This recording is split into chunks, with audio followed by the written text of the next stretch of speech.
Hey guys, good evening, नमस्कार, संध्या। कैसे हैं आप सब लोग? तो आप लोगों का सीए फाउंडेशन का लॉ का पेपर आज हो चुका है और हम लोगों ने कुछ प्रोडक्शंस लगाए थे, तो काफी सारे क्वेश्चंस उसमें से अपने को देखने को भी मिल गए हैं। अब बहुत फटाफट से पेपर को रिव्यू कर देता हूं। सॉल्यूशन डिटेल में बाद में बात करेंगे, बहुत फटाफट से भी बता देता हूं क्योंकि आप लोगों के फोन कॉल्स मैसेजेस लगातार हैं, सर इसका आंसर बता दो, उसका आंसर बता दो। तो मैटर है कि वैसे तो आप इस वीडियो को 6 तारीख के बाद में जाकर के देखें, लेकिन जो लोग अपने अगले पेपर में मन नहीं लगा पा रहे हैं एक दो क्वेश्चंस की वजह से, उनके लिए बहुत फटाफट से सॉल्व कर देता हूं। देखिए, फर्स्ट कंपलसरी क्वेश्चन हमारा जो था, आपको मैंने बोला भी था कि एप्रोप्रिएशन ऑफ पेमेंट इस बार इंपॉर्टेंट हो सकता है और इस बार के लिए पेपर बढ़िया था। फर्स्ट क्वेश्चन कंपलसरी का हमारा यही है। इस क्वेश्चन में थोड़ा सा क्वालिटेटिव वर्क ये है कि पेमेंट जो है वो रिसीव हुआ है 1 अप्रैल 23 को और दो तरह के पेमेंट हैं, 12,500 एंड 4,000 का। पेमेंट करने वाला जी है और जिसको रिसीव हो रहा है पेमेंट वो पर्सन हमारा टी है, और दोनों ही लोग कुछ भी एप्रोप्रिएट नहीं कर रहे, ना तो इसने कोई इंटेंशन दिया है और ना ही टी कुछ भी डिसाइड कर रहा है। तो हमारा रूल क्या कहता है? रूल ये कहता है कि अगर कुछ इंडिकेशन नहीं है तो सबसे पहले तो डायरेक्टली अगर कोई अमाउंट मैच करता है तो वो ले लेना चाहिए। तो डायरेक्टली आप देखो 12,500 1 अप्रैल 22 को यानी पिछले साल ड्यू हो चुके हैं। एक साल बाद हमको पैसा मिल रहा है, एग्जैक्ट अमाउंट का मिल रहा है, तो ये एडजस्ट कर लेना चाहिए। अब ये 4,000 का चेक कहां से एडजस्ट होगा बच्चे लोगों? हमारे पास जो बचे हुए डेप्ट हैं उनमें आप लोग देखें कि एक डेप्ट है जो 1 अप्रैल को पैसा आ तो गया है, लेकिन वो 1 जुलाई को टाइम बार हो जाएगा। 1 जुलाई को एक और लोन जो हमारा है वो टाइम बार हो जाएगा। दोनों ही लोन हमको टाइम बार होते हुए दिख रहे हैं, यानी दोनों ही लोन का जो लेने का ड्यू होने का जो डेट है वो बिल्कुल सेम जा रहा है। एक लोन हमारा 10,000 वाला 15 जुलाई को अभी तो ड्यू होगा, है ना, और एक हमारा 25 नवंबर को ड्यू होगा। तो ड्यू होने से भी अभी 3 साल का टाइम हमको मिलने वाला है। तो बेटर है कि हम जो टाइम बार होने वाले हैं उनको पहले एडजस्ट कर लें, जो होने वाले अभी हुए नहीं है। तो ये 5 और 3, अब हमने कहा सर 5 और 3 दोनों ही सेम डेट के ऊपर ही ड्यू वाले पॉइंट थे, तो लॉ का सीधा सेक्शन है कि जहां आप ऐसा कुछ भी कर रहे हो और सेम डेट पे अगर कुछ भी दिख रहा है तो प्रोपोर्शनेटली दोनों में से अपने को अमाउंट कम कर देना चाहिए। तो ये जो 4,000 का अमाउंट है ये प्रोपोर्शनेटली इन दोनों में से रिड्यूस हो जाएगा, ये आप लोग को ध्यान में रखना है। बराबर रेशियो के अंदर हम इसको रिड्यूस कर देंगे। तो बहुत सीधा सीधा सा हमारा ये पॉइंट था, समझा सकते हो आप लोग आराम से। नेक्स्ट क्वेश्चन पे आते हैं, बहुत शानदार क्वेश्चन है। मैंने आपको एक क्वेश्चन इस तरह का बोला भी था कि होल्डिंग सब्सिडरी और साथ में गवर्नमेंट कंपनी की क्वालिटी वो आपसे पूछ सकते हैं। तो यहां पे इन्होंने बोला कि एक स्टेट गवर्नमेंट एक्स है जो in the country is holding 48 lakh of Y limited. देखो मैंने यहां सॉल्व करके रखा है कि जो वाई लिमिटेड है उस वाई लिमिटेड के अंदर शेयर होल्डिंग है एक्स जो कि स्टेट है, ठीक है।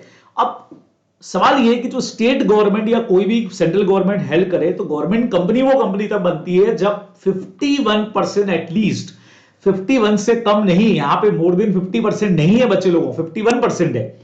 अब वाई लिमिटेड की जो कैपिटल है वो यहां दे रखी है करीबन 9.5 करोड़। शेयर्स पे बात कर लेते हैं डायरेक्टली, तो 95 लाख।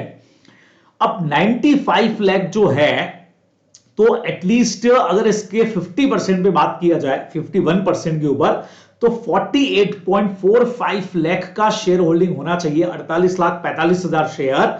जबकि यहां पे सिर्फ 48 लाख के शेयर ही हेल्ड करके रखे हुए हैं, जबकि अपने को चाहिए कितना, 48.45 चाहिए। देखिए मोर देन 50% होता तो मामला अलग हो जाता, लेकिन गवर्नमेंट कंपनी बनने के लिए एटलीस्ट 51% का होल्डिंग चाहिए, जो नहीं है। इसलिए वाई लिमिटेड जो है वो गवर्नमेंट कंपनी तो भैया नहीं है, अपने को ध्यान रखना है। बराबर, एक कंसेप्ट तो ये हुआ।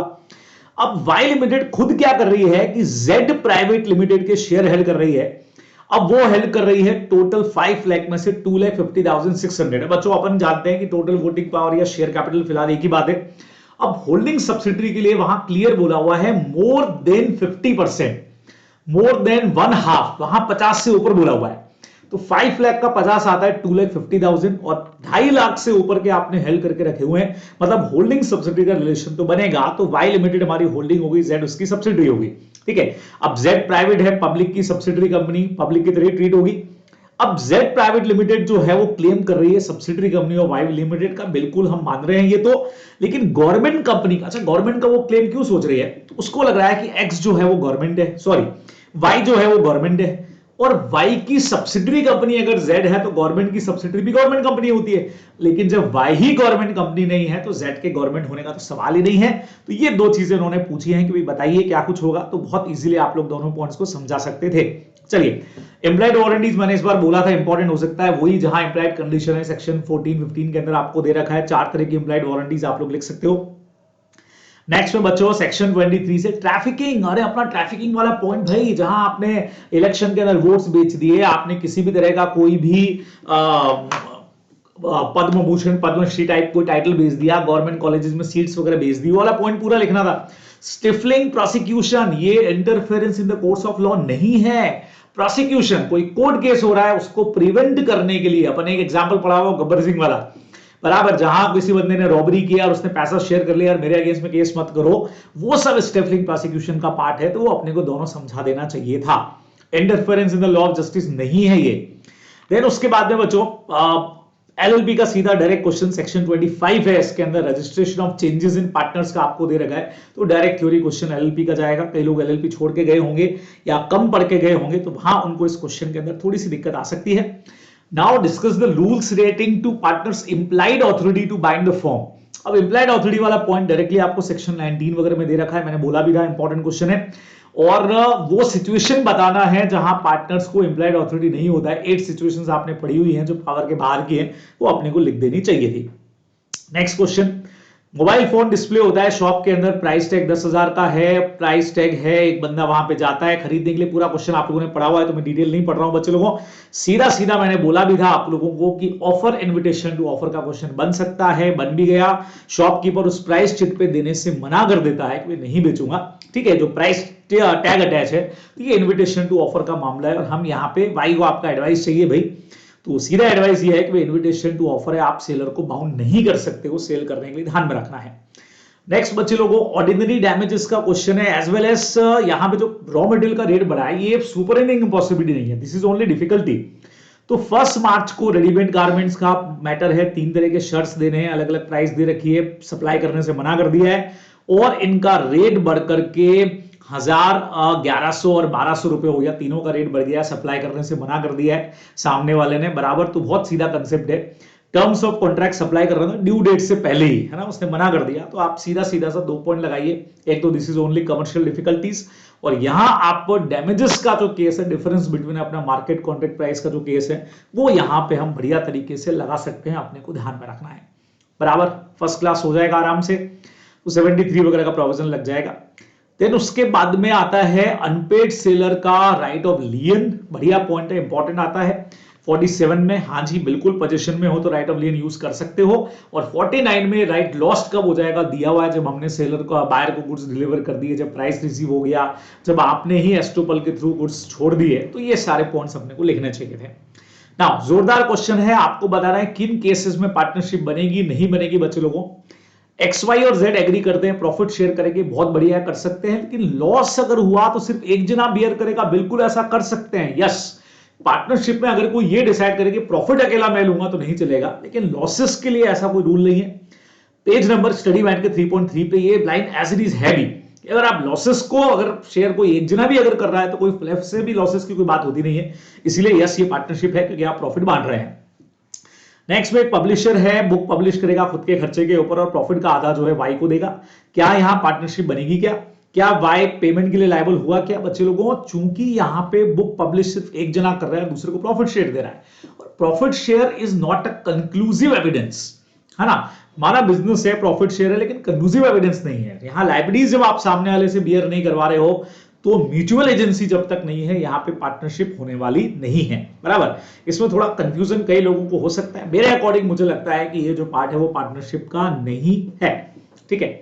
ए एंड बी परचेस करते हैं, टी शॉप परचेस कर रहे हैं, एडिशनल एक्सपेंसेस लगाते हैं, कुछ सामान बर्तन मतलब बिजनेस करना चाह रहे हैं, तभी यूटेंसिल्स परचेस किए होंगे, और दोनों ही आधा खर्चा भी बियर कर रहे हैं। शॉप उन्होंने लीज पे ले रखी है, मतलब ओनर भी नहीं है, मालिक नहीं है, मतलब दुकान के मालिक नहीं है, जो बिजनेस है उसके ये लोग मालिक हैं, डेली रेंट को भी आधा आधा बांट रहे हैं, तो बिल्कुल ही अरेंजमेंट पार्टनरशिप का ही लग रहा है कि भाई आधा खर्चा दे रहे हैं, रेंट आधा बांट रहे हैं, बिजनेस कर रहे हैं, तो it is a matter of partnership, बिल्कुल हो सकता है, तो यस में जाना चाहिए।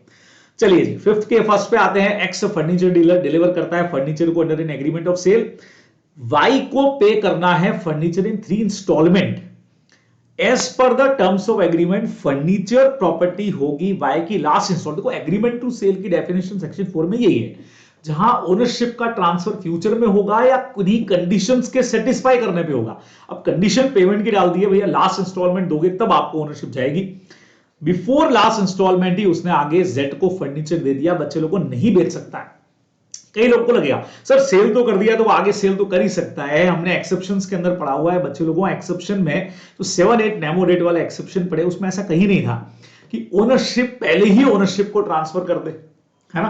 क्योंकि ये जो कंडीशन है ये उनमें से कहीं नहीं हो रही है ना, तो कोई एजेंट का कंडीशन है ना कोई सेल ऑन अप्रूवल बेसिस पे हमने कोई कंसेप्ट किया है, वहां कहीं पर भी ये कवर होता नहीं दिख रहा है, ठीक है ना।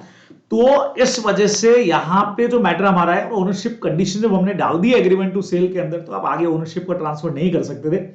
तो Z brought a suit against Z for the recovery of the furniture, Z had no title, बिल्कुल सही है, Z के पास टाइटल नहीं जाएगा, और X जो है वो Y से मतलब Z से गुड्स को वापस ला सकता है। उसके बाद में Z के पास में राइट है कि Y के ऊपर कंडीशन एज टू टाइटल में जो इंप्लाइड कंडीशन ब्रीच का केस है वो कर दे, तो ये इसके अंदर होना चाहिए।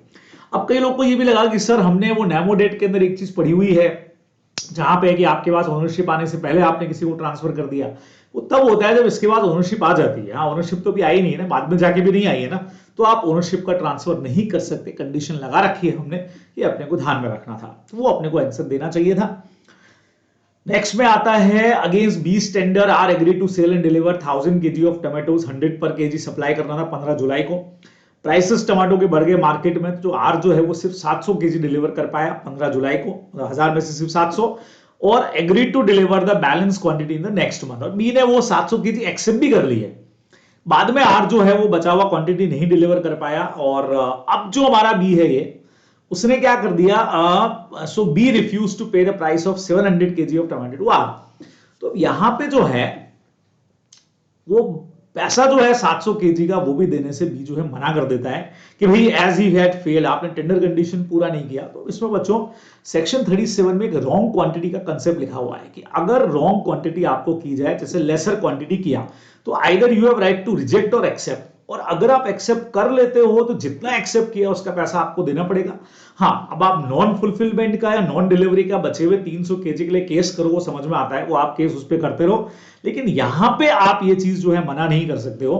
37 में क्लियर है, लेस क्वांटिटी है तो you have right to reject. आप 700 केजी मना कर देते, पूरे 1000 के लिए उसके ऊपर केस ठोक देते आप कि भाई हाँ नॉन डिलीवरी हुआ है, ब्रीच ऑफ कॉन्ट्रैक्ट हुआ सोगा के अंदर भी, लेकिन चूंकि आपने 700 एक्सेप्ट कर लिए हैं तो फिर 700 का पैसा आपको देना पड़ेगा। ये क्वेश्चन में पूछा भी अपने से, बाकी के लिए आप डैमेजेस केस करो, मना नहीं है। काइंड्स ऑफ शेयर कैपिटल बच्चे लोगों को 5 तरह का अपना वही ऑथोराइज कैपिटल हो गया, इशूड कैपिटल हो गया, then subscribe capital, called up capital, paid up capital, preference share capital which is not equity share capital, dividend fix rate से मिलेगा, और वाइंडिंग अप के टाइम पे भी इनको फर्स्ट प्रेफरेंस मिलेगा, पूरा डेफिनेशन अपने को लिख देना है। Mere silent does not amount to fraud, section 17 के अंदर साइलेंट रहना फ्रॉड नहीं होता है, दो कंडीशन में, where there is a duty to speech, उसमें 5-6 कंडीशन दे रखी है, and fair silence is equivalent to speech, चुप रहना जब बोलने के बराबर हो, आपको समझाना चाहिए था। रूल्स क्या है, setting up account section 48 partnership है, एकदम अकाउंट्स में पढ़ते हो कि अकाउंट सेटल करने का एक ही रूल है, लॉसेस पहले तो फर्म के प्रॉफिट से जाएंगे, फिर कैपिटल से जाएंगे, बाकी घर से लाएंगे। पेमेंट की जहां तक बात करें तो पहले थर्ड पार्टीज का लोन, फिर पार्टनर का लोन, फिर पार्टनर्स का कैपिटल, और बच गया तो वापस पार्टनर्स को in their profit sharing ratio. 48 में 2 पॉइंट दिए हुए, बहुत इजीली आप लोग कर सकते हो। सबसे खतरनाक लास्ट वाला question, MDK private limited is a company registered under companies act, 5 जनवरी को रजिस्टर्ड होती है 2021 में, सॉरी कंपनीज एक्ट 2013 है लेकिन रजिस्टर्ड हो रही है 2021 5 जनवरी में, समझिएगा। Company has not started business till now, अभी तक उन्होंने बिजनेस को स्टार्ट किया ही नहीं है। 7 अप्रैल 2023 आ चुकी है, देखो जनवरी 21 में रजिस्टर्ड हो गए 21 के अंदर, 2 साल पहले। 7 अप्रैल 21 तक notice has been receive from ROC for non making form INC 20A। Sir ये क्या है? अब INC 20A भैया फाउंडेशन के कोर्स में कहीं देखने को नहीं मिलता है। एक सेक्शन हमारा है बच्चों 10A इंटरमीडिएट में, उसमें एक पॉइंट है कि जो भी कंपनी रजिस्टर्ड होगी उसको 180 दिन में उसके डायरेक्टर से एक डिक्लेरेशन फाइल करेंगे। एक पर्टिकुलर टाइप का डिक्लेरेशन है 10A का, वे हमारे जो प्रमोटर्स थे उन्होंने अपने शेयर्स ले लिए हैं और ऐसा कुछ एक डिक्लेरेशन करना पड़ता है, तब बिजनेस आपका स्टार्ट होता है। तो इन्होंने ये डिक्लेरेशन नहीं किया है, ऐसा इन्होंने बोला है। अब आपको बोला identify under which category this company is classified. अब प्रैक्टिकल सिचुएशन ये है कि अगर कोई 20A नहीं देता है तो एक तो पेनल्टी लगती है, प्लस कंपनी का नाम जो है वो register of members, sorry register of companies जो रजिस्ट्रार के पास में, आरओसी के पास, वहां से स्ट्राइक ऑफ हो सकता है, वहां से काट दिया जाएगा। ऐसा कुछ इस पूरे प्रोविजन में है।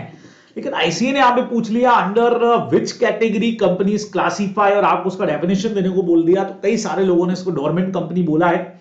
तो अकॉर्डिंग में सेक्शन 10A में जाना चाहिए। अब इनएक्टिव हो जाती है कंपनी यहां पे, तो इनएक्टिव समझ करके आप, इनएक्टिव तो डोरमेंट कंपनी होती है, उसको डाल भी दे।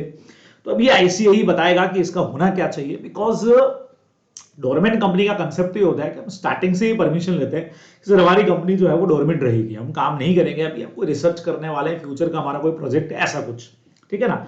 लेकिन इन्होंने यहाँ पे ये दे दिया है कि भाई उसको क्लासिफाई करो और कंपनी का पूरा टाइप समझाओ, तो हमारे जितने टाइप्स हैं उसके अंदर तो फिर तो डोरमेंट कंपनी बैठता है, ठीक है।